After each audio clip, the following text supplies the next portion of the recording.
Hello again and welcome everyone to Module 9, Conflict Resolution. In this session, we're going to discuss what is, without question, the most distracting, time-consuming, energy-consuming, and distasteful part of management: resolving conflict between two employees. Invariably, no matter how good of a manager you are, human nature being what it is, you will have to deal with conflict. Most of us would rather avoid dealing with it, but hopefully what I share with you today will give you the confidence to take it on. So here you see a photo from the movie Annie Hall. Some of you may remember this movie. It was an Academy Award-winning film, the last comedy to win an Oscar for Best Film. And I include this here because throughout this movie, we experience we watch the two characters played by Woody Allen and Diane Keaton constantly looking at the same thing and drawing entirely different conclusions about their relationship, about adult education, about living in New York City. And most interpersonal conflict arises from this phenomenon. Each party sees the situation through his or her own eyes, and they build up defensive barriers to keep them from seeing it through the other person's eyes. We rarely follow the advice of the great Stephen Covey, author of The 7 Habits of Highly Effective People, who wrote, "Seek first to understand, then to be understood." Seek first to understand and then to be understood. Once people enter into the conflict mode, this bit of wisdom goes out the window. So here are a few more quotes dealing with the issue of conflict. Most people do not listen with the intent to understand. They listen with the intent to reply. We have probably all experienced that ourselves when we are engaged in a conflict with another person. We're not listening to what they're saying. We're planning our response. When the air is charged with emotions, an attempt to teach is often perceived as a form of judgment or rejection. This is a warning to managers that when the air is charged with emotions, this is not a teachable moment. This is a moment for developing a plan that will get at the heart of what the conflict is, and that's what we're going to talk about today. Then finally, you can't talk your way out of something you behaved your way into. You have to behave your way out of it. Let me repeat that. You can't talk your way out of something you behaved your way into. You have to behave your way out of it. It's about behavior. It's not personal. As we go through this module, keep in mind that managers must always think and speak in terms of behaviors related to the conflict and not to the person or even the person's attitude. Attitude does come into play, but it's attitude as it is manifested through behavior.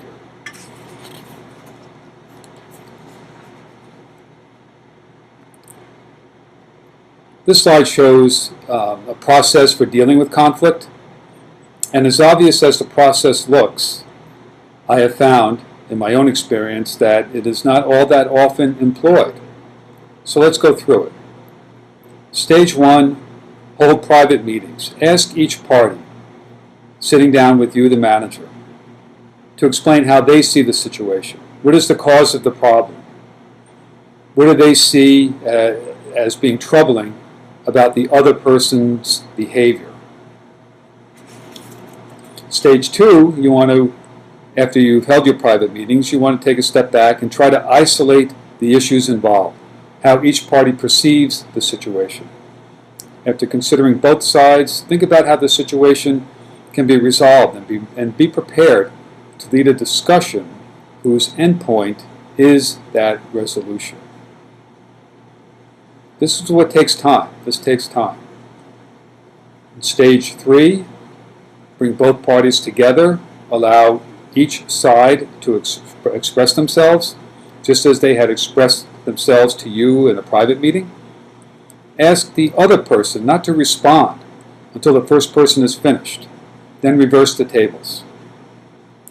Ask both parties if they can see the other person's perspective, not if they agree with it, but can they at least understand the other point of view, even if they think it's wrong or misguided. This is important, getting each side to at least have some positive thought about the other. It's also important at stage 3 to agree on an action plan. Get each party to commit to changing some aspect of his or her behavior. I want to emphasize those words, agree and commit. Agree and commit. Both parties must sincerely buy into changing their behavior and making the situation or resolving the situation.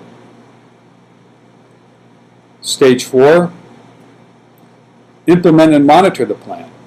As part of the action plan, it's important to set some initial time frame for assessment. It may be 1 week, 2 weeks, 1 month. During this time, you'll monitor each person's performance.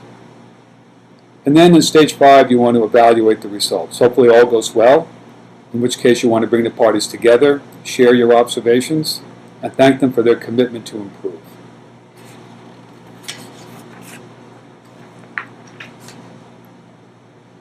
Another thing to note here, we're not necessarily looking for compromise. Compromise is not the goal. Often compromise can lead to both parties feeling unsatisfied with the outcome. What we want is win-win. This too comes from Stephen Covey. This is where both parties feel they have gained something. And both parties have to be part of developing the solution. The solution cannot come from you. Your job is to facilitate the discussion, to get both parties to agree on an action plan that will serve their mutual needs. So let's look at a case study. This is one I encountered many years ago. The names have been changed. So this involves a direct mail program. One person is responsible for sending everything to the vendor, which we often call the mail house, where the direct mail piece is produced and actually mailed out. The other person is responsible for creating the various mailing lists. So if you have a list of, let's say, 100,000 people, 25,000 might be getting one package, another 25,000 a second package, maybe 50,000 getting a third package. So Jane, in this case, produces the segmented direct mail list for the quarterly mailings. Bob always gives Jane the parameters for the mailing list for each quarter. And then he's responsible for sending the creative work and the lists to the vendor for production. So Bob tells Jane, here are the different segmented mailing lists I want for this particular quarter. Bob complains that he never gets the mailing lists from Jane in time. In other words, he wants to be ready to mail by March 1st, but he never gets the list from Jane in adequate time. Jane complains that Bob never gives her the parameters with enough lead time. Bob says it should take only a day to produce the lists. Jane says with her other work responsibilities, it can sometimes take a week or more. Bob believes Jane is just too slow and needs to change her work ethic. So how did we resolve this? In this case, the manager followed the process I mentioned earlier, had met with each party individually, then brought them together. And so for the next mailing, Bob agreed to give the parameters to Jane exactly 2 weeks before they needed to be delivered to the vendor. In other words, he would give Jane exactly 2 weeks lead time. Even though he believed she could do the job in 1 or 2 days, he committed to giving her 2 weeks lead time. Jane agreed to produce a first cut of the mailing list no later than 1 week after receiving the parameters. In other words, she said, give me the parameters, and 1 week later I'll give you the first cut and you can examine it and then make any changes you want. Bob agreed to turn his approval around within 24 hours, and then Jane agreed to have the final segmented lists 6 days later. Now, this conflict seems straightforward enough that it should have been easy to resolve, but I assure you, because it had gotten personal between these two and trust was lost, this was not easy. We had to get past their personal feelings and simply focus on the work. Now, you might be wondering, how this all turned out? Well, the two people involved never really did get over their personal animosity, but the work did flow more smoothly once a simple timetable, such as described here, was agreed on, and a timetable that they created and agreed to. I want to emphasize that point. They created the timetable and they agreed to it. So what happens when, despite your best efforts, conflict remains unresolved? Here you need to move to the next stage, progressive discipline. I suppose progressive discipline, whether it was called that or not, has been around forever, but in the last several decades, it has become uniformly, almost uniformly, employed in the workplace. The threat of litigation has forced organizations to be very thorough in how they discipline employees. So this slide shows a typical process. It begins with a verbal warning in which you inform the employee about whatever aspect of his or her behavior is unsatisfactory and that you expect better performance. You might even want to spell out specifically what your expectations are. You should make a note of this conversation and put it in the employee's file. If there is no improvement in behavior, then it's time for the first written warning.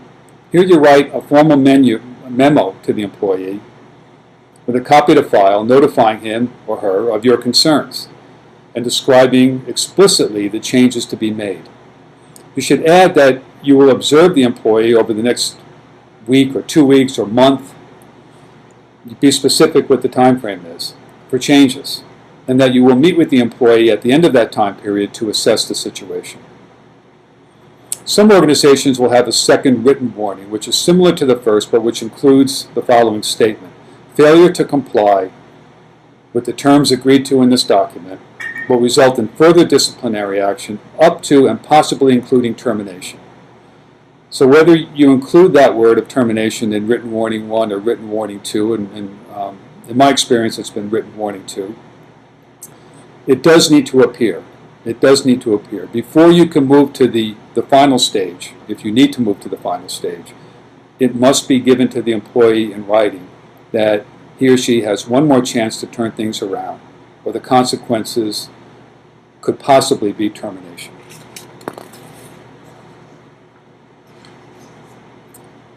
So let's talk about this. This brings us to the final stage of progressive discipline termination. After all else has failed, the employee's been given multiple opportunities to change things around, it becomes time to let the person go. There is no more difficult task a manager will ever perform than to terminate someone. Only in rare instances will someone be so disruptive that you won't lose sleep the night before letting him go. Far more often, you will be troubled by the task that awaits you the next day. So here are a couple of thoughts on termination. It should never, ever, ever be a surprise. If you have done your job, if you have employed progressive discipline, the employee will not be shocked. He or she may even feel relieved that their ordeal is over and yours as well.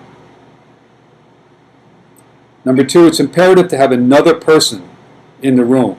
In this photo that you see, there's only 2 people. There should be 3 people in the room to protect against the employee making false claims against you. Preferably, if your organization has a human resources professional, that person should be in the room and do most of the talking. Today's HR professionals are trained in this area. They will do a better job than you will. The termination should be planned in advance, meaning that the person's email needs to be cut off immediately. They have a certain time frame to clear their desk. The terms of the departure should be put in writing, including whatever additional pay is due to the employee, how long the benefits will extend. Now we're talking about firing somebody. We're not talking about laying someone off. That's a whole different scenario. We're talking about firing someone, not laying someone off. Finally, with regard to termination, I can't stress this enough. Anyone who is fired from a job will remember the experience for the rest of their lives. Along with death in the family and divorce, it is among the most emotionally devastating experiences. Do everything you can to help the person maintain his or her dignity. Even if you did not get along with the person and he or she was disruptive to your team, they are still human beings. Treat them with respect. So that concludes Module 9. Let's summarize. We talked about the nature of conflict and that it is often rooted in two people looking at the same facts and drawing entirely different conclusions. Over time, this difference in viewpoints can become very personal. We discussed the process for resolving conflict. We emphasized that the manager must facilitate the process, and hopefully two parties will arrive at a mutually agreed to solution. We also mentioned that while we may be tempted to criticize someone's attitude, it is the behavior that we must focus on. We then discussed the process of progressive discipline. This serves multiple purposes. It gives the employee several opportunities to improve his performance. It protects the organization by providing a written record of the employee's performance. And it avoids the employee being surprised should he or she have to be terminated.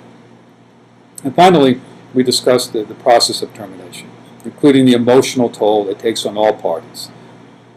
We emphasized the critical importance of having a third person involved, preferably a human resources professional. Thank you, everyone, and we'll see you next time.